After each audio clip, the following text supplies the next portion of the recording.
So, hello everyone. My name is Vaibhav Tiwari. I am from Triple IT Sri City, and today we'll start our new chapter, Wave Optics. तो चलिए नया chapter start करते हैं आज. तो chapter number 10, wave optics.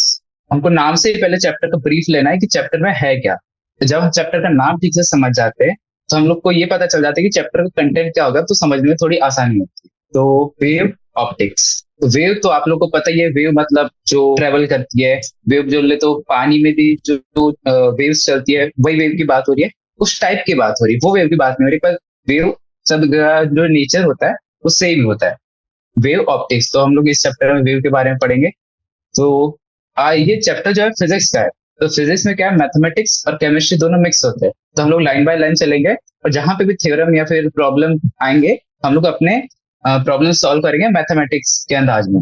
बाकी हम लोग लाइन बाय लाइन चलेंगे ताकि हमसे कोई भी लाइन छूटे ना, क्योंकि इसमें क्वेश्चन जो आते हैं 1 नंबर 2 नंबर के क्वेश्चन कभी कभी हमसे वो मिस हो जाते हैं. तो चलिए शुरू करते हैं अपना चैप्टर.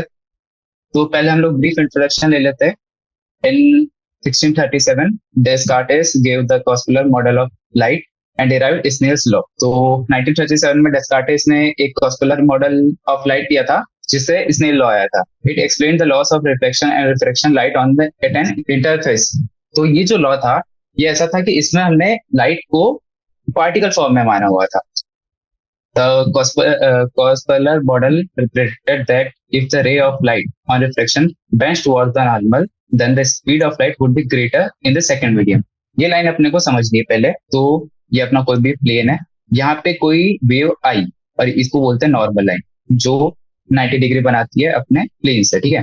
तो अपनी इंसिडेंट रे आई और अगर सी नॉर्मल की तरफ मुड़ रही है, जैसा कि आप देख सकते हैं यहाँ पे लिखा हुआ है bends towards the normal, the speed of light would be greater in the second medium. तो इसका ये कहना है कि अगर से नॉर्मल की तरफ मुड़ रही है तो इसकी स्पीड जो ऑफ लाइट होगी वो इंक्रीज होगी. मतलब जैसे इस मीडियम में स्पीड ऑफ लाइट हुई v1, इस मीडियम में हुई v2. तो यहाँ पे कहना है इनका v1 is less than v2, ऐसे इनका कहना था. अभी हम लोग पढ़ेंगे इसके बारे में कि ये सही था गलत था क्या था. बस उनने ये मॉडल दिया था और उसमें लिखा था कि v1 is less than v2.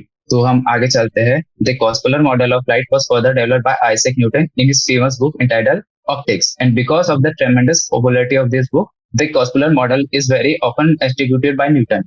तो आप यहाँ पे देख सकते हैं, यहाँ पे लॉ तो डेस्कार्टेस ने दिया था पर न्यूटन ने उस पर आगे रिसर्च की और अपनी बुक में उस बारे में लिखा.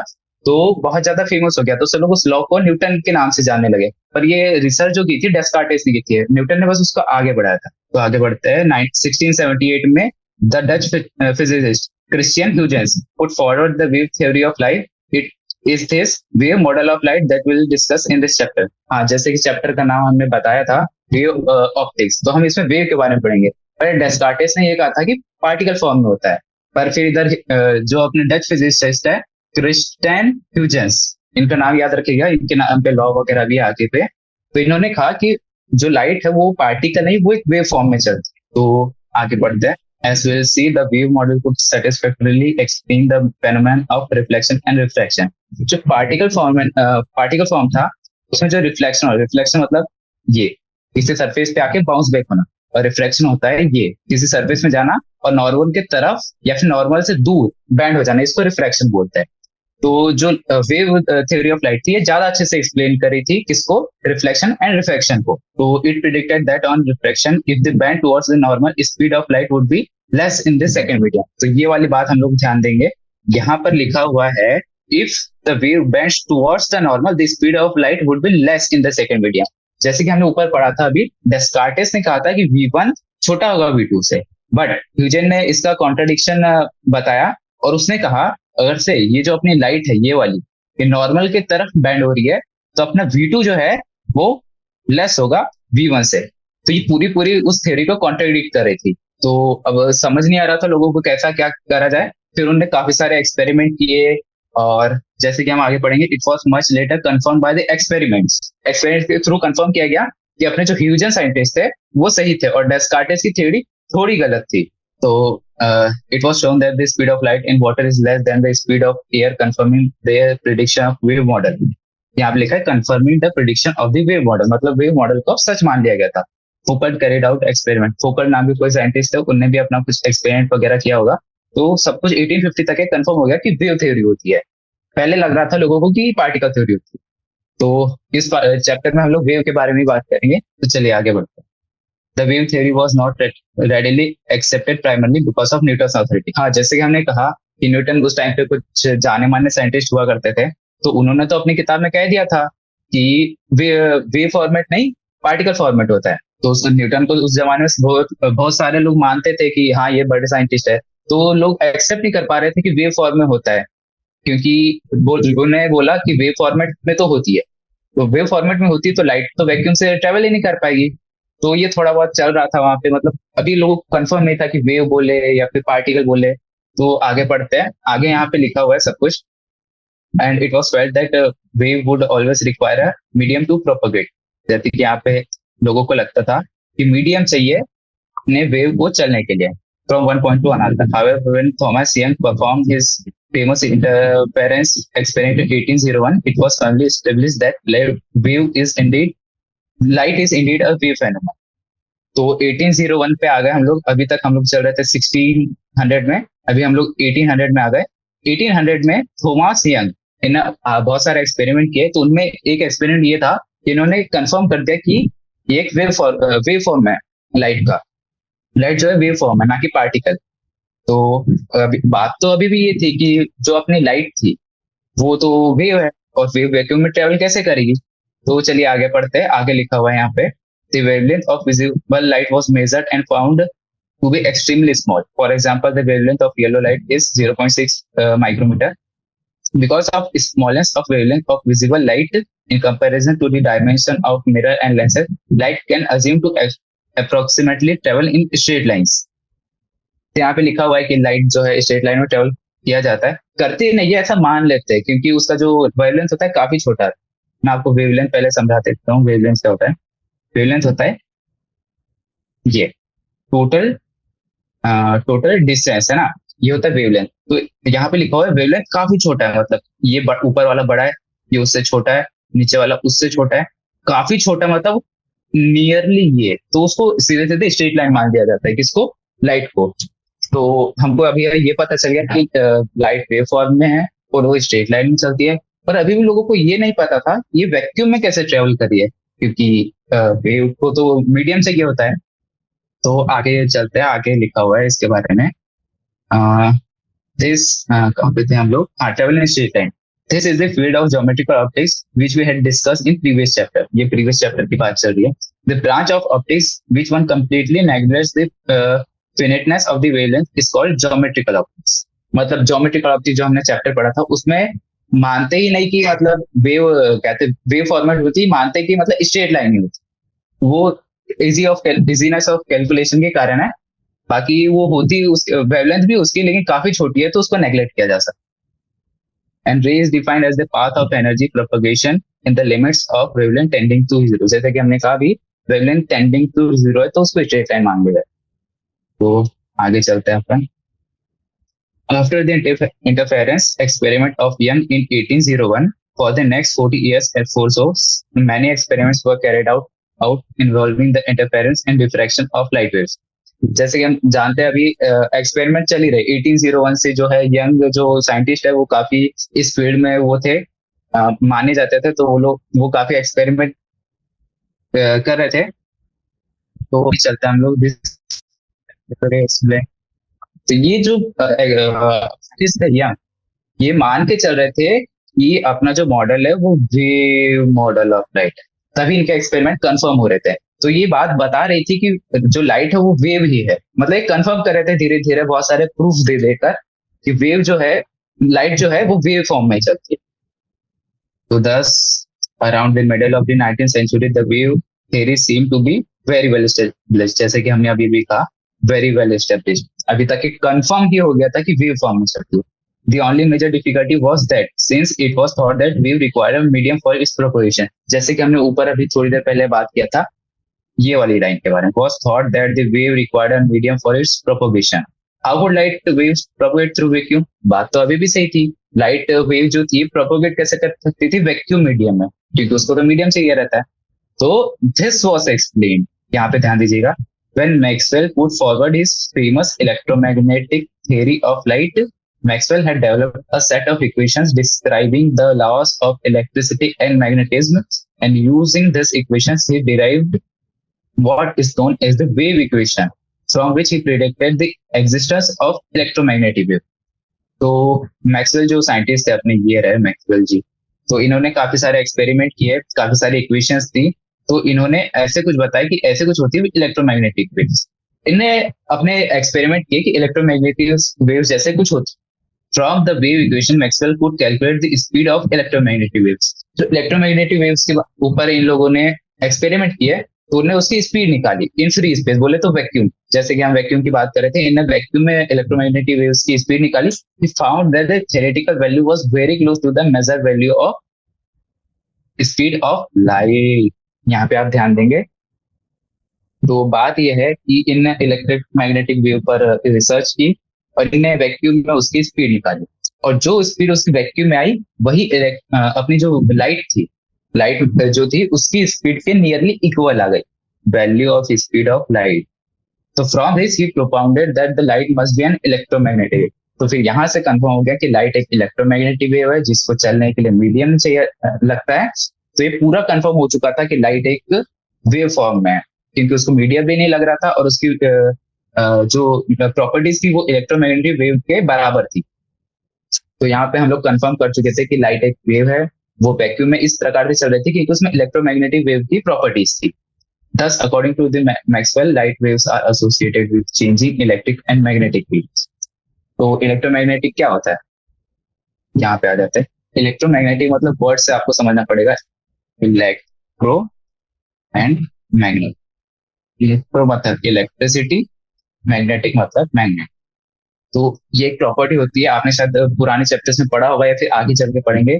तो इलेक्ट्रोमैग्नेटिक, इलेक्ट्रो मतलब जब जहां पे इलेक्ट्रिसिटी मैं आपको ऊपर ऊपर इसका डेफिनेशन बता देता हूँ। इलेक्ट्रो मतलब जहां इलेक्ट्रिसिटी होती है वहां मैग्नेटिक फील्ड क्रिएट होती है, और जहां मैग्नेटिक फील्ड होती है वहां इलेक्ट्रिसिटी जनरेट होती है। ये आपको ऊपर ऊपर मैं डेफिनेशन बता रहा हूँ, इस चैप्टर में उसकी कोई जरूरत।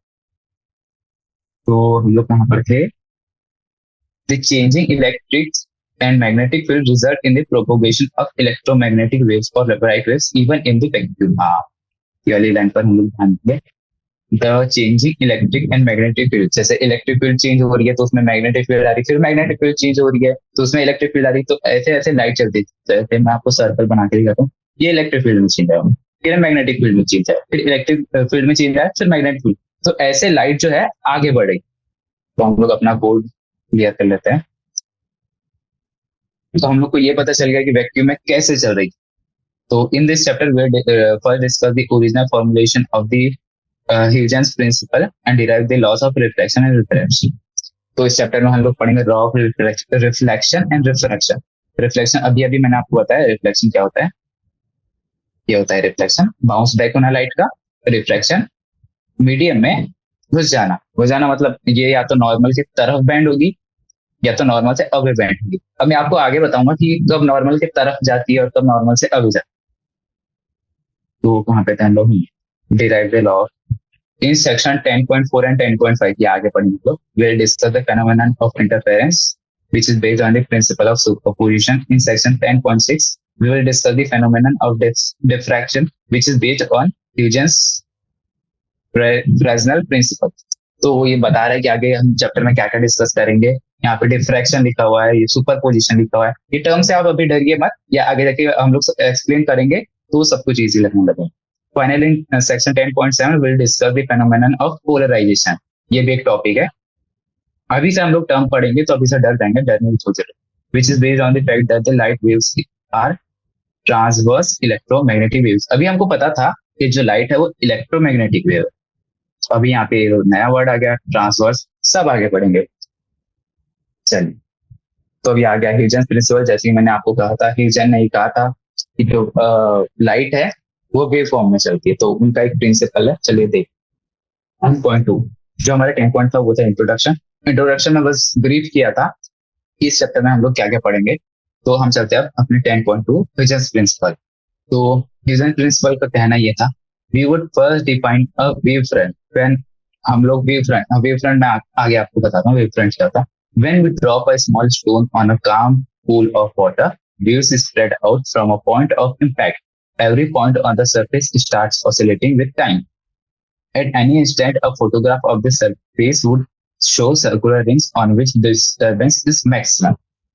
तो इस फिगर पर आ जाते हैं, चलिए इसी पर आ जाते हैं। एक इनका ये कहना है कि अर्थ है एक नदी या फिर तालाब, नदी तो चलते रहती है, तालाब ले लेते हैं, जो है काम पूल ऑफ वाटर, मतलब एक तालाब है, एकदम काम है, उसमें पानी इधर उधर फ्लो नहीं हो रहा, उसमें हमने बीच में एक पत्थर मारा। तो जैसे कि आप जानते हैं, जैसे हम बीच में पत्थर मारेंगे तो वहां से वेव्स जनरेट जो बाहर की तरफ चल रही है। तो ह्यूजन का कहना यह था कि जैसे यहाँ पे वेव्स चल रही है वैसे ही लाइट वेव भी चलती है।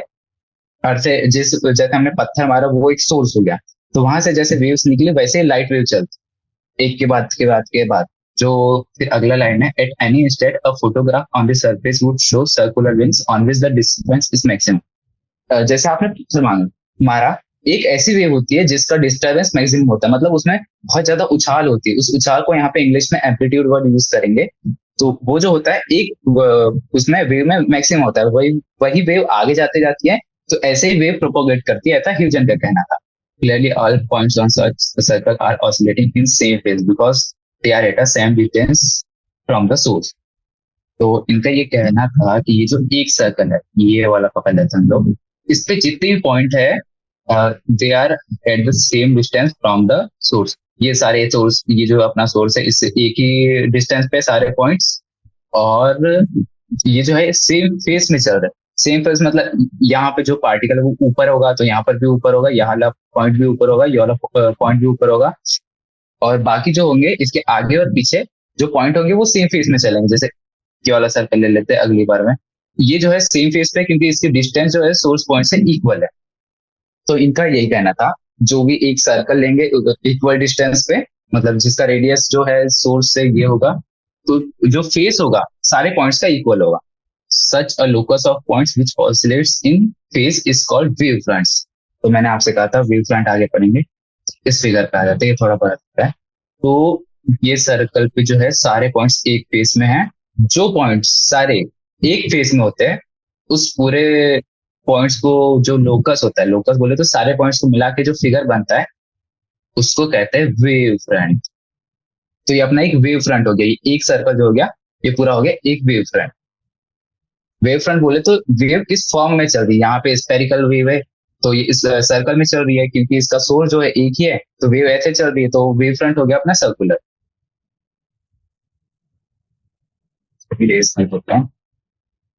आगे हमको इसकी जरूरत पड़ेगी। स्पीड कहाँ पढ़ते हैं हम लोग, हमने वेव फ्रंट की डेफिनेशन पढ़ ली थी। हाँ, thus a wavefront is defined as the surface of constant phases। अभी अभी हमने बात किया वेव फ्रंट जो है is defined as the surface of constant phase। The speed with which the wavefront moves outwards from the source is called speed of wave। आते हैं यहाँ पे अगला टर्म आ गया स्पीड ऑफ वेव। जैसे सारे फेस, एक फेस जो है सारे पॉइंट्स एक फेस में है, और जिस स्पीड से ये आगे बढ़ रहे हैं, आगे मतलब ये वेव इधर जा रही है, ये वेव इधर जा रही है, मतलब एक ही वेव है, ये इधर इधर जाएगी, तो जिस स्पीड से आगे बढ़ रही है उसी को हम कहेंगे speed of wave. The energy of the wave travels in the direction perpendicular to the wave। Energy of the wave मतलब ये जो वेव है एक अपनी मान लेते हैं इसका मैक्सिमम भी डिस्टर्बेंस है, मैक्सिमम एम्पलीट्यूड है, तो इसकी जो एनर्जी होगी तो इसकी एनर्जी परपेंडिकुलर टू द, यहाँ पे लिखा perpendicular to the wave front. जैसे इसके परपेंडिकुलर ये वाला वो होगा लाइन, यहाँ पे 90 डिग्री बनता है, यहाँ पे ये पॉइंट होगा, इनकी एनर्जी इस डायरेक्शन में होगी, कहाँ पर perpendicular to the wave front. तो समझ गए हम लोग स्पीड ऑफ लाइट क्या होती है, जिस स्पीड से आगे बढ़ रही है, और एनर्जी जो होती है इसके परपेंडिकुलर। तो आगे पढ़ते हैं हम लोग। If you have a point so emitting waves uniformly in all direction, then the locus of points which have the same amplitude and vibrate the same phase are spheres, and we have what is known as spherical wave as shown in figure 10.1 here। जैसे कि मैंने कहा बीच में तालाब में एक पत्थर फेंकेंगे तो जो वेव्स जनरेट होगी वो सर्कुलर फॉर्म में होगी। आगे हम लोग पढ़ेंगे कि वेव सिर्फ सर्कुलर नहीं होती, काफी प्रकार की होती है, जैसे आप नीचे देख सकते हैं यहाँ पे स्ट्रेट लाइन में। आगे पढ़ते वो क्या है, तो अभी हम लोग मान के चल रहे हैं एक पॉइंट उसका सोर्स है, तो वेव जो होगी स्पेरिकल होगी, सर्कुलर भी नहीं स्पेरिकल। स्पेरिकल मतलब 3D ऑब्जेक्ट आप समझ सकते हैं, बीच में एक पॉइंट है उस पर मतलब चारों तरफ जो है वेव्स प्रोपोगेट होती है। आगे चलिए। Can be considered as and we have what is known plane wave. मैंने कहा स्फीयर नहीं होती वेव, प्लेन वेव होती है। प्लेन वेव का ऐसा कहना है कि यहाँ पे एक पॉइंट होगा जिसका डायरेक्शन ये होगा, यहाँ पे होगा, ये होगा उसका डायरेक्शन, पर इसके जस्ट बगल में भी एक पॉइंट होगा जिसका डायरेक्शन लगभग ये होगा, इसके पास में बनाते हैं ये, इसके बाजू में एक पॉइंट होगा ये, इसके बाजू में एक पॉइंट होगा ये। तो यहाँ पे देखिए यहाँ पर ये लिखा हुआ है at a large distance from a source, यानी कि ये सोर्स अगर हम जो भी है सोर्स उससे बहुत दूर से देखे तो small portion of the sphere, small portion मतलब ये इस स्मॉल पोर्शन की बात कर रहा है, इस sphere can be consider as a plane. जैसे आप देख सकते हैं यहाँ पे सारे एरो एक ही तरफ पॉइंट कर रहे हैं, मतलब इसने मान लिया कि सारी वेव ऐसे ऐसे ऐसे ऐसे एक ही डायरेक्शन में ट्रेवल कर रही है, तो इसको कहा गया है प्लेन वेव। जैसे हम लोग बाकी है ये एक सर्कल का हिस्सा, पर हम लोग इसको जूम करके देख रहे हैं तो ऐसा लग रहा है कि ये सारे एक ही डायरेक्शन में जा रहे हैं। जैसे कि आप फिगर 10.1 में देख सकते हैं, यहाँ पर ऐसा लग रहा है कि सारे वेव एक ही डायरेक्शन में जा रहे हैं, पर जा नहीं रहे, ऐसा उसको मान लिया गया क्योंकि उसको जूम करके देख। तो आगे बढ़ते हैं ना, if you know the shape of wave front at is equal to 0, then Huygens principle allow us to determine the shape of wave front at a later time tau. तो जैसे कि हमको पता है speed is equal to distance upon time, ये तो हम first chapter में पढ़ते हैं, speed is equal to distance upon time.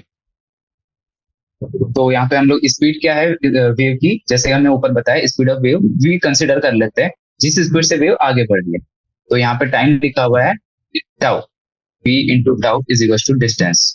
तो हम लोग सारे पॉइंट्स का अच्छा स्पीड ऑफ वेव अपने को पता है, और अपने को जिस टाइम पे उस वेव की पोजीशन निकालनी है तो हम उस टाइम को यहाँ पे पुट करेंगे तो अपने को डिस्टेंस पता चल जाएगा कि जो पॉइंट अभी यहाँ पर था वो कुछ देर बाद यहाँ पर होगा, फिर इसके बाजू वाला पॉइंट जो था वो थोड़ी देर बाद यहाँ पे होगा। तो हम ये सारे पॉइंट्स को जब कनेक्ट करेंगे तो हमको इस वेव का जो टाइम टाउ है उस पे उसका वो आ जाएगा, किस फेज में होगी वो, या फिर किस कैसा उसका स्ट्रक्चर होगा, ये हमको टाउ टाइम पे पता चल जाएगा इस सिंपल फॉर्मूले से, v इंटू टाउ वाले फॉर्मूले से।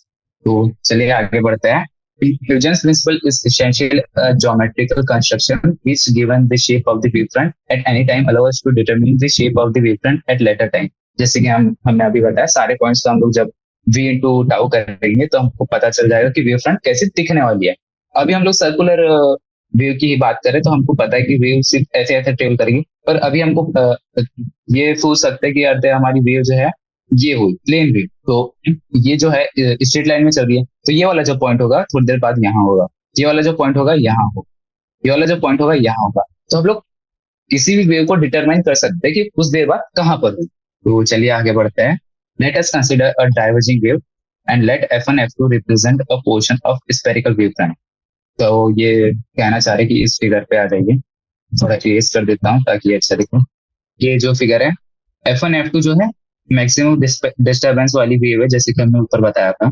मैक्सिमम डिस्टर्बेंस मतलब जिसका एम्पलीट्यूड मैक्सिमम हो, और ये एक डाइवर्जिंग वेव है। डाइवर्जिंग वेव मतलब जो टेंजेंट होगा इस डायरेक्शन में, इसका टेंजेंट इस डायरेक्शन में, इसका टेंजेंट इस डायरेक्शन, मतलब डाइवर्जिंग सिंपल भाषा में। ये now according to the Huygens principle each point of the wavefront is source of secondary disturbance. ये लाइन ध्यान देने वाली है।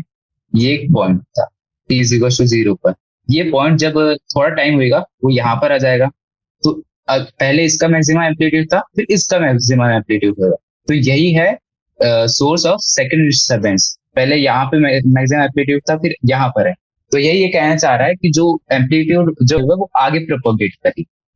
wavelengths emitting from these points is spread out in all direction।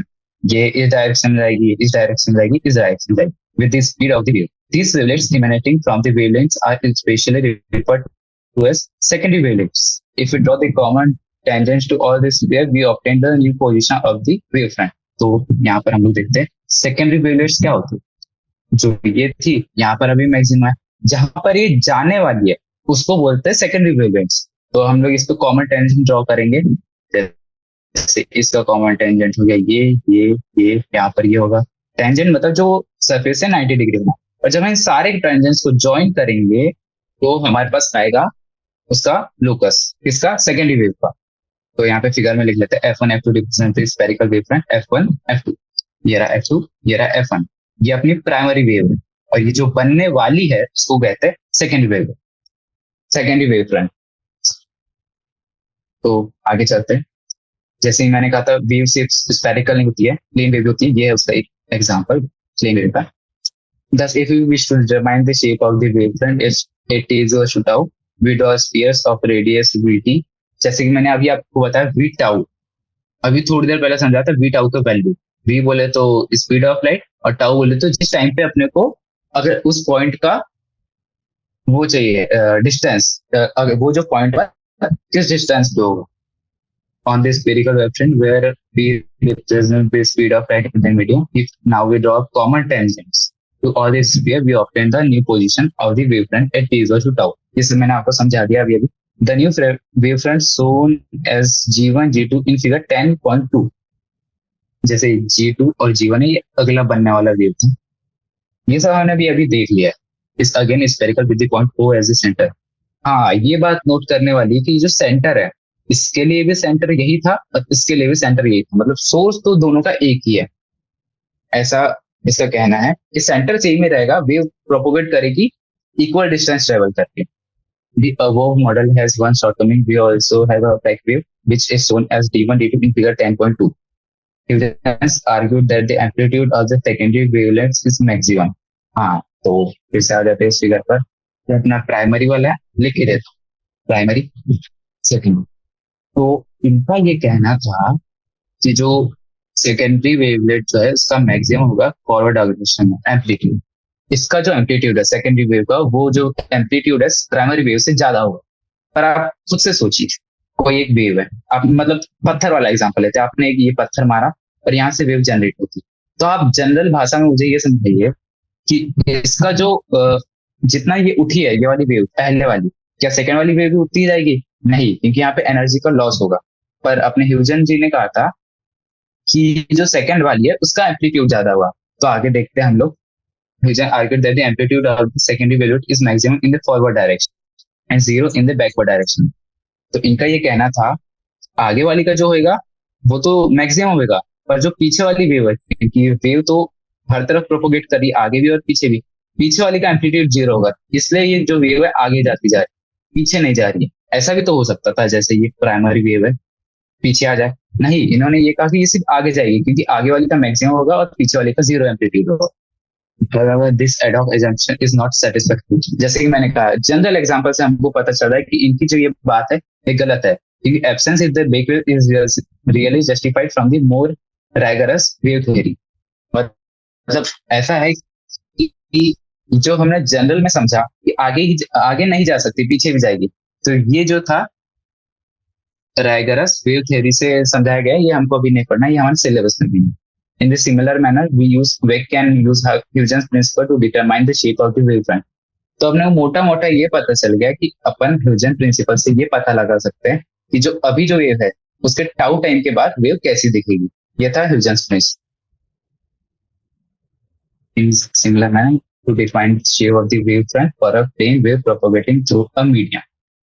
तो यहाँ पे हमारा दूसरा 10.3 स्टार्ट हो जाता है, रिफ्रैक्शन एंड रिफ्लेक्शन। तो एक बार समरी ले लेते हैं ताकि कुछ हो। इंट्रो में हमने सिर्फ पढ़ा कि हम लोग चैप्टर में क्या क्या पढ़ेंगे, यहाँ से कुछ आपके याद करने लायक था नहीं, बस ये था कि जो पहला था पार्टिकल वेव माना गया था, उसके बाद हम लोग वेव पे शिफ्ट हो गए, पर वेव भी उस वक्त कंफर्म नहीं था कि वेव ही है। तो अपने थॉमस यंग जो है, इन्हें कुछ कुछ एक्सपेरिमेंट किया, फिर कंफर्म कर दिया कि अपना जो है वेव फॉर्म में होती है। फिर एक और क्वेरी आ रही थी कि वैक्यूम में कैसे लाइट ट्रेवल करेगी, तो इधर अपने दूसरे साइंटिस्ट जो थे, इनका नाम था मैक्सवेल, हाँ यार मैक्सवेल। तो इन्होंने ये कह दिया कि इलेक्ट्रोमैग्नेटिक वेव होती है लाइट, तो ये वैक्यूम में भी चल सकती है। तो ये भी बात खत्म हो गई। फिर हम लोग आते हैं ह्यूजेंस प्रिंसिपल पे। तो इसमें ये कहना था कि हम लोग पता लगा सकते हैं कि अभी जो वेव है वो आगे जाके कैसे दिखेगी। तो अभी तक हमने यहाँ पे कोई फॉर्मूला नहीं पढ़ा, ये सब थियोरेटिकल चल रहा है। तो आगे हम चलते हैं रिफ्रैक्शन एंड रिफ्लेक्शन। यहाँ पे आपकी ट्रिग्नोमेट्री थोड़ी काम आएगी। तो refraction and reflection plane using Huygens principle, यहाँ पे थोड़ा ध्यान देंगे, तो थोड़ा इंपॉर्टेंट है। We'll now use the Huygens principle to derive the law of refraction। मैं तीसरी बार बता रहा हूँ ये रिफ्रैक्शन क्या होता है। रिफ्रैक्शन होता है ये, या तो ये नॉर्मल की तरफ बैंड होगी या तो नॉर्मल से अवे बैंड। जब सरफेस के अंदर जो है लाइट एक मीडियम से मीडियम 1 से मीडियम 2 में जाती है, तो ये जो है इसका बेंडिंग वाला फेनोमेना, इसको बोलते हैं रिफ्रैक्शन, मतलब एक मीडियम से दूसरे मीडियम में प्रोपेगेट करने को रिफ्रैक्शन कहते हैं। तो यहाँ पे ये फिगर पे थोड़ा ध्यान देना, ये figure 10.4, let P P dash, ये रहा पी और ये रहा पी डैश, पी डैश ये कोई सरफेस है, surface separating medium and medium, ये है अपना मीडियम, ये रहा अपना medium as shown in the figure 10. Let V1 and V2 represent the speed of light in medium 1 and medium 2 respectively. तो ये अपना जो मीडियम है ना, यहाँ स्पीड ऑफ वेव है ये V1 और लाइट की स्पीड यहाँ पर है V2, लिखा नहीं है V2 लिखा। तो जैसा कि हमने ऊपर पढ़ा था, ये वाला था line, V2 is always less than V1. तो ये होते हैं, we assume a plane wavefront AB, ये रहा A और ये रहा B, ये दिख रहा है पॉइंट A, ये रहा point B. So we assume a plane wave front AB propagating in direction A dash A. तो ये डायरेक्शन में चल रहा है, A dash A में ये कोई वेव फ्रंट चल रहा है, incident on the interface at an angle I. जो एंगल है I, ये रहा इंसिडेंट वेव फ्रंट, इस एंगल पे आ रही है, I एंगल पे आ रही है, at an angle I as shown in the figure. Let tau be the time taken by the wavefront to travel the distance BC. ये जो डिस्टेंस है BC, इसको ट्रेवल करने के लिए कितना टाइम लग रहा है, टाउ. तो अभी अभी मैं बताया था टाउ मल्टीप्लाई V1, क्योंकि इस मीडियम में स्पीड ऑफ लाइट V1 है, इसका डिस्टेंस हो जाएगा BC. अब यहाँ ऊपर ऊपर देखिए, अब कुछ एक्सप्लेन नहीं किया मैंने, यहाँ पे लिखा है BC is equal to V1 multiply by tau. इतना भी कुछ ज्योमेट्री समझ में आ गया, तो आगे चलते हैं. थेरी आगे है, अभी सिर्फ ये सब बता रहा है कि मीडियम ए बी ये सब है क्या. In order to determine the shape of the reflected wavefront, we draw a sphere of radius V2 tau. तो यहाँ पे आ जाते हैं, ये रही रिफ्लेक्टेड वेव, जैसे कि आप देखते हैं ए ई डैश. तो इसका अपना डिस्टेंस कितना हो जाएगा V2, क्योंकि इस मीडियम में स्पीड ऑफ लाइट V2 है और टाइम कितना है, टाउ टाइम की बात देखते हैं. तो इस पॉइंट को हम लोग सेंटर लेंगे और यहाँ से एक आर्क ड्रॉ करें, जैसे कि आप ये आगे देख रहे हैं, radius V2 dash tau from the point A. ये रहा अपना सेंटर जिसको हमने A लिया है. सेकंड मीडियम V2, जैसे मैंने कहा, let C represent a tangent plane from point C. Point C कहाँ गया, ये रहा CE रिप्रेजेंट, ये रहा C और ये रहा E. You see represent the tangent plane drawn from a point C on the sphere. Then AE V2 tau, AE कहाँ गया, ये अभी अभी अपने इसका डिस्टेंस निकाला. And C would represent the reflected wavefront. C जो अपना reflected wavefront है, इस एंगल पे I, ये रहा AB और ये इसका reflected wavefront है CE. If we now consider triangles, अब यहाँ से आपको समझना है, ये सब अभी नेमिंग कन्वेंशन बता रहा था. If we now consider the triangles ABC and AEC, triangle ABC, ये रहा triangle AEC, यहाँ पे मान A B और C और ये AEC, यहाँ पे अभी ध्यान देना है. तो ट्राइंगल है और ये सेपरेटेड है इस लाइन से, AC लाइन से. तो वी रेडीली ऑब्टेन साइन आई. आई कहाँ गया अपनी, ये रहा है. साइन ऑफ आई क्या होता है, इधर पाएंगे, sine theta is equal to sine of A, sorry theta नहीं, आई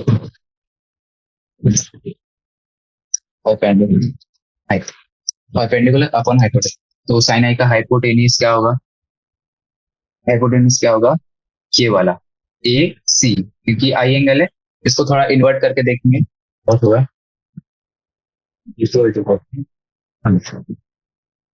ऐसे देखेंगे. तो ये रहा अपना एबीसी ट्राइंगल. तो यहाँ पे ये रहा एंगल आई, ऐसे में ज्यादा अच्छा दिख रहा है. इसका हाइपोटेन्यूज हो गया AC और परपेंडिकुलर इसके सामने वाला क्या होगा, BC. तो इसका हाइपोटेन्यूज हो गया AC और इसका परपेंडिकुलर हो गया BC. ध्यान दिए, sine I is equal to BC by AC, perpendicular by hypotenuse. और BC अपन ने अभी अभी निकाला था, ये V1 था, तो इसकी वैल्यू यहाँ पे पुट कर दी और AC जैसे वैसा. And sine of R, R कहाँ गया अपना, ये रहा फिर से हम लोग बुक को उल्टा करेंगे, तो ट्राइंगल ईईसी पर ध्यान देना है इस बार आपको। एंगल ये रहा ए ई सी। एंगल आर का हाइपोटेनियस हो गया ये वाला एई वाला, और हाइपोटेनियस हो गया ईसी वाला। यहाँ पे पुट करती है ई बाई एसी, और ई का वैल्यू हमने अभी अभी निकाला था, ये रहा V2 टाउ। तो यहाँ पे वैल्यू ऑप्टेन कर मतलब पुट कर दी हमने। अब यहाँ से हम लोग थोड़ा एलिमिनेशन लगाएंगे क्योंकि दोनों में एसी है, तो उधर पे आ जाएंगे कैलकुलेशन पर। V1 tau by AC is equal to sine of, और यहाँ पे लिखा है V2 टाउ बाय एसी तो साइन ऑफ। तो यहाँ से हम एसी एसी को एलिमिनेट करने के लिए दोनों इक्वेशन को डिवाइड कर देंगे, फिर second term by fourth term से कट हो जाएगा। तो यहाँ पे अपने पास बचेगा, ये टाउ से टाउ भी कैंसिल हो जा रहा है, यहाँ पे बचेगा V1 by V2 to sine i by sine i. तो यहीं पे लिखा हुआ है sine i by sine I is to V1 by V2। From the above equation, we get the important result that if R is less than I, that is the ray bends towards the normal, the speed of light wave in the second medium will be less than the speed of wave in the first medium. तो theory छोड़ेंगे अभी और इधर काम कर। V1 ये है और V2 ये है। तो यहाँ पे लिखा हुआ है कि जब जो एंगल R है वो कम होगा I से। एंगल R कब कम होगा, जब ये नॉर्मल की तरफ बैंड होगी, जो अपनी लाइन है नॉर्मल की तरफ बैंड होगी, ये होगी आई मतलब एंगल ऑफ इंसिडेंस, ये एंगल ऑफ रिफ्लेक्शन। तो जब R कम होगा I से, तो ये जो साइन आई वाली वैल्यू ज्यादा हो जाएगी और ये साइन R वैल्यू कम हो जाएगी। साइन आई ज्यादा है और यहाँ पे इक्वल टू का साइन है, तो V1 को भी ज्यादा होना पड़ेगा। तो यहाँ पे ये कह रहा है कि जब लाइन अपनी जो वेव है वो नॉर्मल की तरफ बैंड हो रही है, तो V1 ज्यादा होगा, V2 कम होगा। और जब नॉर्मल से अवे बैंड हो रही है तो एंगल R जो होगा वो इंक्रीज कर जाएगा और ये साइन R का वैल्यू बढ़ जाएगा, तो V2 का वैल्यू ज्यादा होना पड़ेगा। तो नॉर्मल से अवे बैंड करेगा तो R ज्यादा होगा, साइन R इंक्रीज करेगा और V2 को ज्यादा होगा। तो नॉर्मल की तरफ बैंड कर रहा है तो अपना पहले वाला स्पीड ज्यादा था, और नॉर्मल से अवे बैंड कर रहा है बाद वाला स्पीड ज्यादा है। ये बात आपको ध्यान पे रखनी है, तो आप इसका नोट बना लीजिए। फर्स्ट में this prediction is opposite to the prediction from the corpuscular model of light. जैसे कि सबसे ऊपर हमने इंट्रोडक्शन में पढ़ा था, यहाँ पे पूरा अपोजिट कहा गया था कि अर्थ नॉर्मल के तरफ बैंड हो रही है तो V2 की स्पीड ज्यादा होगी, पर ऐसा नहीं है, V1 की स्पीड ज्यादा होगी। और ये एक्सपेरिमेंट के थ्रू प्रूफ किया गया था, तो इसको अपने को मानना पड़ा था। As the later experiment showed the prediction of the wave theory was correct. यहाँ पे पूरा 101% कंफर्म हो गया कि wave theory is correct. Now, if C represents the speed of light in vacuum, then N1 is C by V1 and N2 is C by V2. अब यहाँ पे N1 और N2 क्या है? N is a ratio. C is the speed of light. C represents the speed of light in vacuum. और V जो है अपनी मीडियम में स्पीड ऑफ लाइट है। V1 बोले तो मीडियम यहाँ पे ले सकते हैं, speed of light in M1 medium 1, और V2 के speed of light in M2। फिर ये C क्या है, स्पीड ऑफ लाइट। तो ये N1 N2 एक रेशियो है। हाँ, are known as refractive indexes of medium M1 and M2 respectively. And जो रेशियो है speed of light by speed of light in that medium, speed of light in vacuum by speed of light in that medium is refractive indexes. ये थोड़ा याद रखेंगे, refractive indexes क्या होता है। Refractive indexes is ratio of speed of light in vacuum divided by speed of light in that medium in which we are finding the refractive index of medium 1 and medium 2 respectively. It terms the refractive index equation 10.3 जो हमने यहाँ पे equation निकाली थी, sin I by psi r V1 by V2। इसी के जैसी एक और इक्वेशन आ जाएगी। हम लोग यहाँ पे V1 V2 का वैल्यू पुट करेंगे, ये रहा V1 V2। तो यहाँ से C से मैं आपको कैलकुलेशन करके दिखा रहा हूँ। बेसिक इक्वेशन है, करना अच्छी बात है। ये अपने पास इक्वेशन थी sine of I by sine of R is equal to V1 तक V2। और अभी अभी अपने पास क्या आया है, ये वाला रिलेशन आया, N1 is equal to C by V1, N2 is equal to C by V2, N1 is equal to C by V1, N2 is equal to C by V2।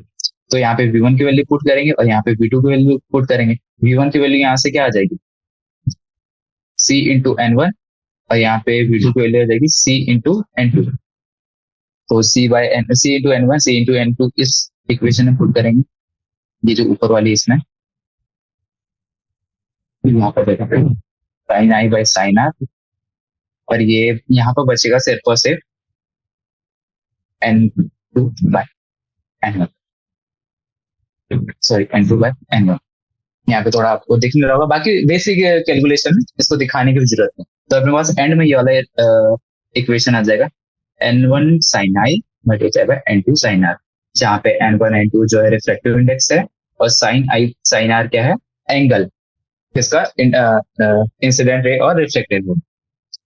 तो यहाँ पे लिखा हुआ this is the Snell's law of refraction, इसको क्या बोलते हैं, Snell's law of refraction. ये जो है one of the most important relation है इस चैप्टर का। Further if λ1 and λ2 denote the wavelengths in light of medium n1 m1 and m2 respectively, and if the distance bc is equal to λ1, फिर से हम लोग को उस फिगर पे जाना पड़ेगा। यहाँ पे लिखा हुआ है bc is λ1 and a is λ2। bc है, ये रहा अपना bc, सॉरी ये रहा bc और ये रहा a। तो bc को क्या बोला है, λ1, और इसको बोला है λ2। तो यहाँ पे हम लोग फिर से ये वाला रेशियो आ गया λ1 बाय λ2 bc बाय ए। तो v1 v2 ये तो ऊपर वाले रिलेशन है, v1 बाय v2 ए और bc वाला। तो हमारे पास जो रिलेशन आ रहा है वो है ये v1 by λ1 to v2 by λ।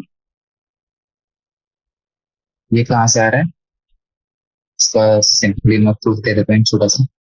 c is equal to distance, यहाँ पे टाइम सेम रखा है इन लोगों ने, तो v बाय डिस्टेंस आ जाएगा, और यहाँ पे डिस्टेंस को सिंपली लैम्डा से रिप्लेस कर दिया। लैम्डा क्या होता है, वेवलेंथ होता है।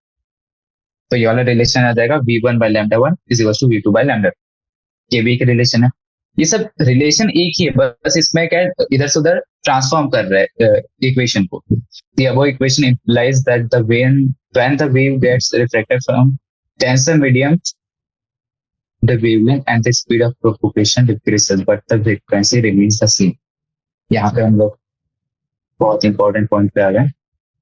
तो वो इक्वेशन जैसे हम जब से कह रहे हैं कि एक मीडियम होता है M1, एक मीडियम होता है M2, किसी में बेंड होगी नॉर्मल की तरफ, किसी में नॉर्मल से अवे बेंड होगी, जैसे हम लोग कह रहे थे।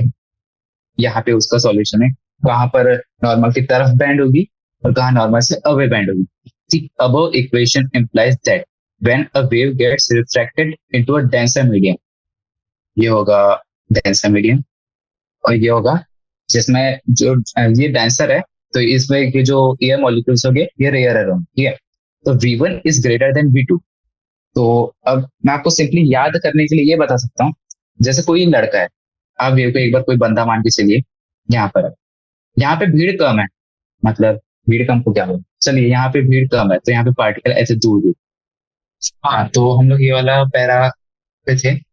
The above equation implies that when a wave gets refracted into a denser medium, V1 is greater than V2।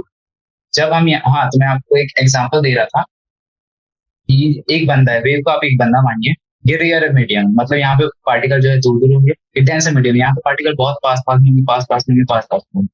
तो यहाँ पे जो लड़का है जिसको हमने अभी माना हुआ है, वेव को लड़का माना हुआ है, वो यहाँ पर जब चलेगा तो उसका जो स्पीड होगा ज्यादा होगा, क्योंकि यहाँ पे उसको भीड़ कम, उसका कोलिजन कम होगा, और उसको भीड़ कम है तो तेज तेज जाएगा। फिर जैसे वो डेंसर मीडियम में आएगा तो उसका स्पीड जो है वो ऑटोमेटिकली कम होगा, क्योंकि भीड़ होगा, उसके सामने लोग आएंगे, वो धीरे चलेगा। तो वहां पे यही कहा गया V1 is greater than V2।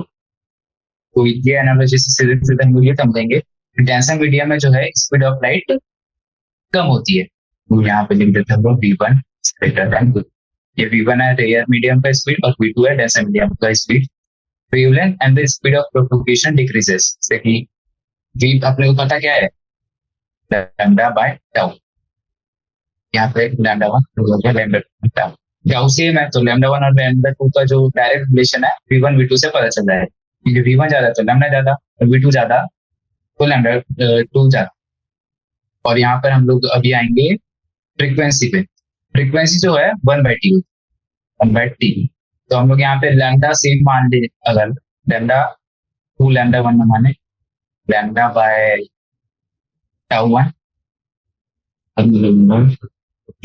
Tau.